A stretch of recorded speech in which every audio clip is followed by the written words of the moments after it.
When you retire, you got 40 hours that you've been working, a week. And that is like an empty hole. And what do you do to fill that empty hole?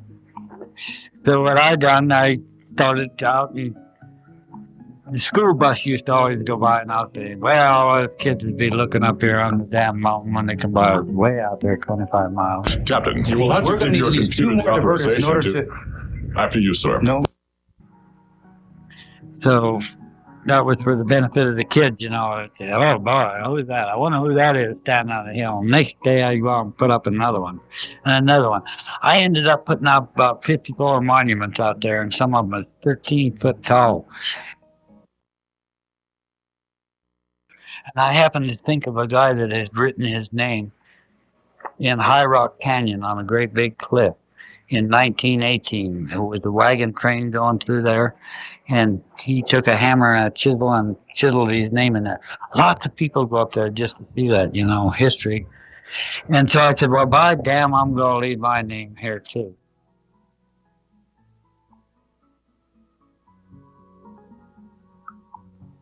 Near the Black Rock Desert, north of Reno, Nevada, lives a man who for more than 12 years has been creating monuments from stone, carving his philosophy on rocks, building shrines that symbolize his attitudes to life and death.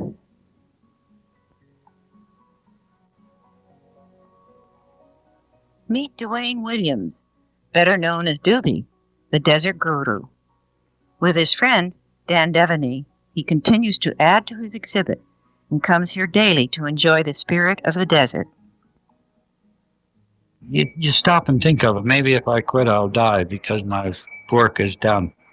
I've done accomplished what I was supposed to. And I kind of look at it, if somebody can walk down there and enjoy themselves and maybe get away from some of the hurt and some of the worries and something for 2 hours, if you really stopped, and thought a little bit on each rock, you'd be at least 2 hours going through there. And if I could take up 2 hours of somebody's life and sit what they enjoyed, then I would figure when I leave this earth, I've accomplished something. Might not have been very much, but at least it was something. Doobie Avenue is now well known to hundreds of people who pass by the dirt road outside of the town of Gerlach. His exhibit stretches for 1.5 miles, and from the beginning, many people have been involved, one way or another. Everybody around the country was calling me Guru. And so I said, well, hell, I'll name it Guru Road. So this road really actually has about 3 names. Then beneath the Guru Road, I put the Wonder Road. And I thought that was the most appropriate name because when you stop and think, even myself, I say, I wonder what the hell I done this for.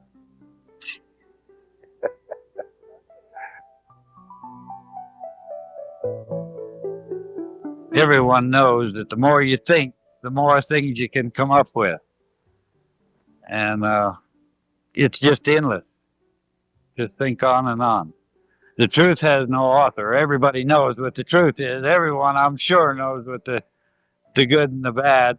You're born with that. And I wanted to put this rock. I really like this rock. Professionals who deserve more, much more. Teachers. And I put that rock next to it to impress on them. Keep learning. The best is yet to come. But that best could be the worst if we wasn't smart enough to realize what the best is. And I don't know, looking across that desert gives you all kinds of thoughts. One time I stood here and I was thinking, well, what is holding us to the earth? Gravity is holding us to the earth.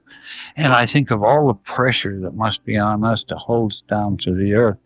And I look out across that desert and there's a great big dust storm coming down the desert. And this dust is rising. It's real light, much lighter than we are, but it's going right through this thing that's holding us to the earth.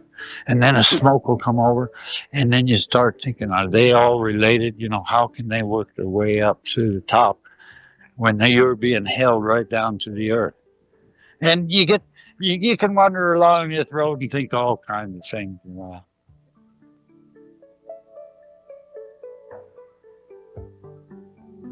I know that women's smarter than men. I know that. I know they got more endurance, more everything.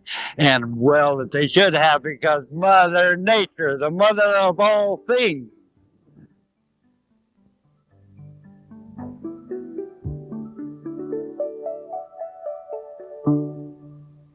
Aside from the rocks with their carved sayings seen by the side of the road, Doobie has built structures that express his opinions, such as the Desert Broadcasting System, which was put together to illustrate his attitudes about the television media and the world it represents. Dan and I and my son, we all went out and gathered up these rocks and just lodged them in between these poles as best we could to make them stay. And that's really, you know, something else to see those rocks standing by themselves in that form without any cement to hold them up.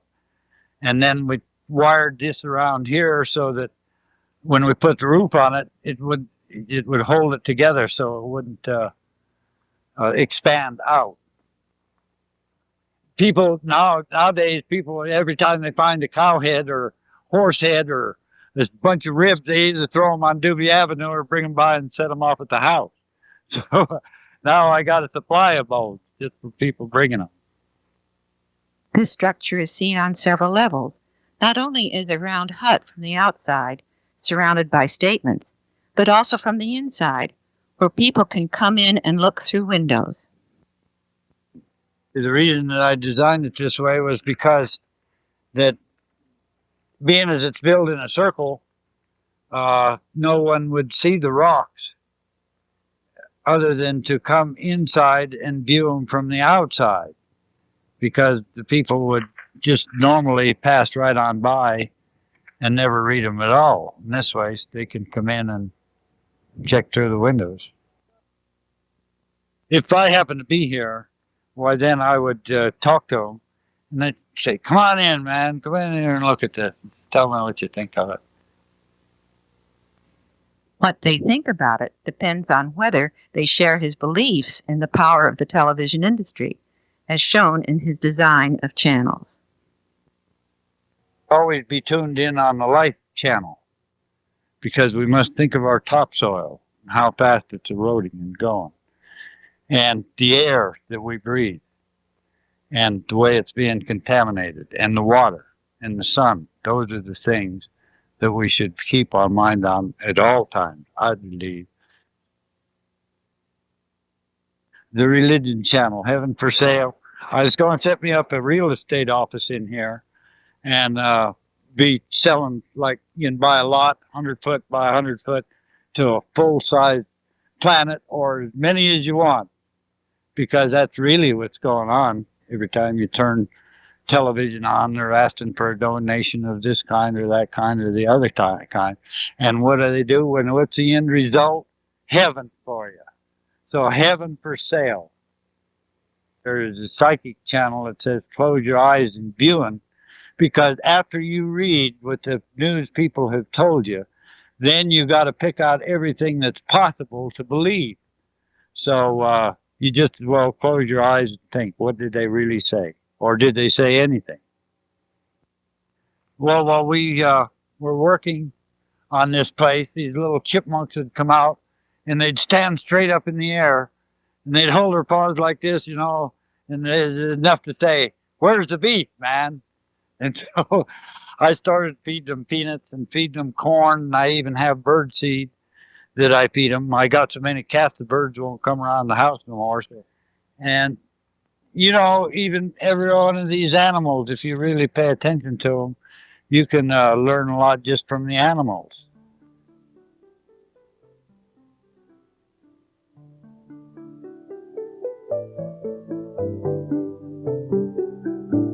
Where this started all in the first place, was I have a rock down the road there, and it's kind of shaped like this. Let me show you up here at the top, you know, it rounds off, and I got my wife's name on it. It says the best in the West, you know, and give my wife's name. And every bird that comes by stops on that rock and shits on it. So I got the idea. I said, well, hell, I'll start a new kind of art. So I'll put up this monument here and set this rock on there. The birds will sit and shit on it. And every day it will have a change, it'll be different, something different. It used to look like a hammer out here, You can make different designs out of what the birds is doing up there. Then the rain comes, it washes it all off, then you get a new set of pictures there on the rock. The first I'd like to explain my revelation here, that everything appears to be in a circle, like the sun and the moon and supposedly the earth. So so is energy. Energy is also in a circle, and man's head is attached to energy. That's where all your thoughts, everything comes from energy. So the main thing was that when you read on down these rocks, you will find you are what I am. Well, I'm walking along with the ladies, and I say, just to prove it to you, you put your arms around me, and I'll put my arms around you, and then just feel. Feel one another. And you will find out that the same thing is going on in your body is going on in my body. And who you are really feeling is yourself. And you don't know how well you feel until you feel it through someone else.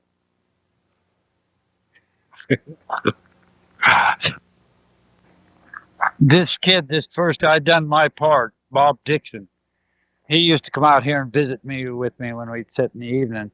And he'd say, you ought to do something on Vietnam. He told me that a dozen times. So I went out and I got a load of rocks and I built a circle. And there's actually 3 loads of rock. And it all went up, and inside was nothing but just an empty hole. I figured that this would be the best thing I know of to tell the people that this must be in the hearts of the people who lost their sons, daughters, husbands, wives.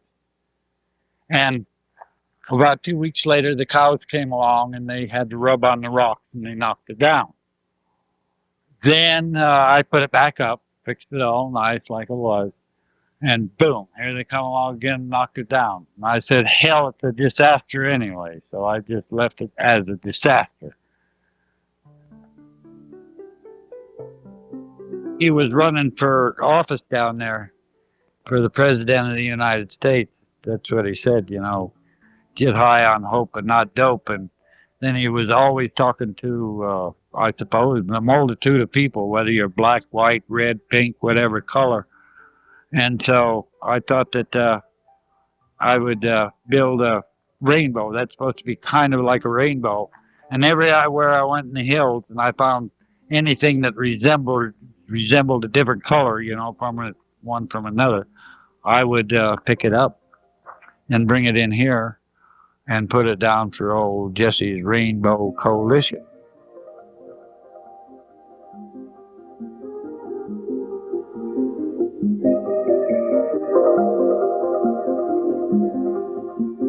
Well, that rock that says leave your hang-ups here is what was meant by that.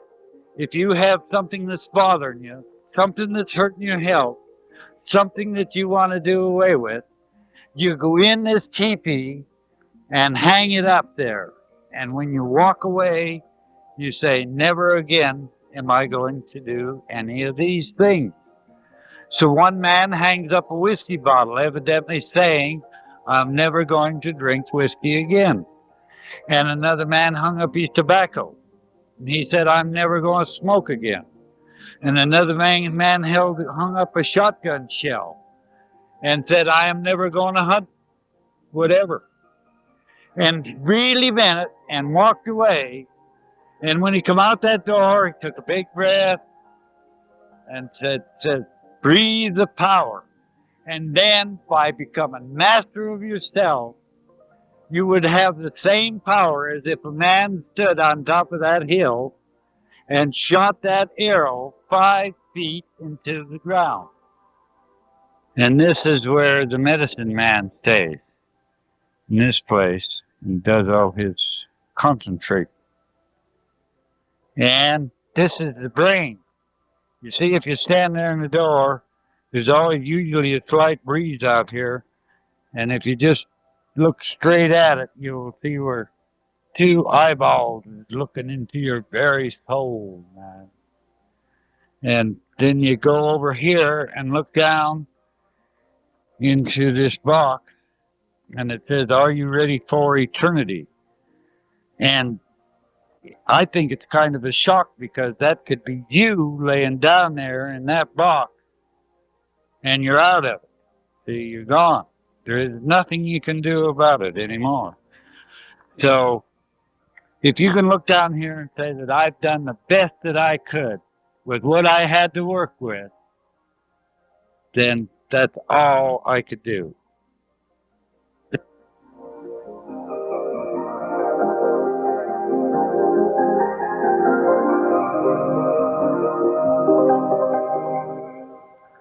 I feel like that I've pretty well done it, but I know Dan's going to come along and say, just get another load of rock. But I did have in mind, two people got married on this avenue this year. One down there at the Atomic Bomb and one down here. So I thought that I would go. There's a nice level spot down there, and I'll take and build a nice runway this way and a runway that way, and put up 4 posts and then put some wire over the top of it. And then string it all with the cattails, and then go out and gather brush and different kinds of brush and cattails and everything, and make bouquets out of it, and put those on the side of it, and make it a wedding chapel out there, right in the middle of the desert. And as you walk down it, I'm going to put, "Are you sure? Are you really sure? Do you know what you are about to say?" And on the rest of that, on that side, put in there, "You have a chance to turn back now. Think about it."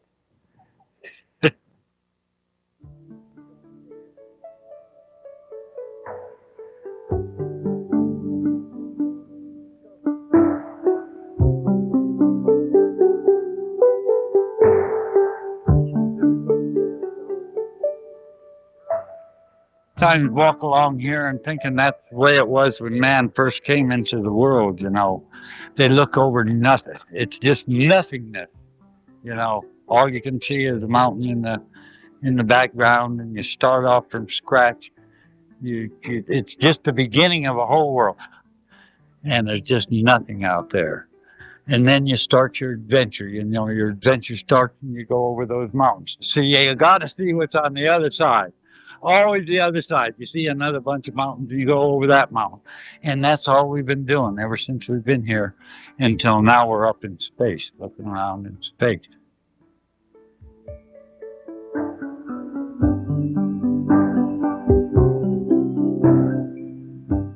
I don't know what I'd be living for if I didn't have to go out there and hit in a rock. You know, just go out there and do something. Because you got that great big 40 hours to fill up for something, and you got to do something. The way I feel.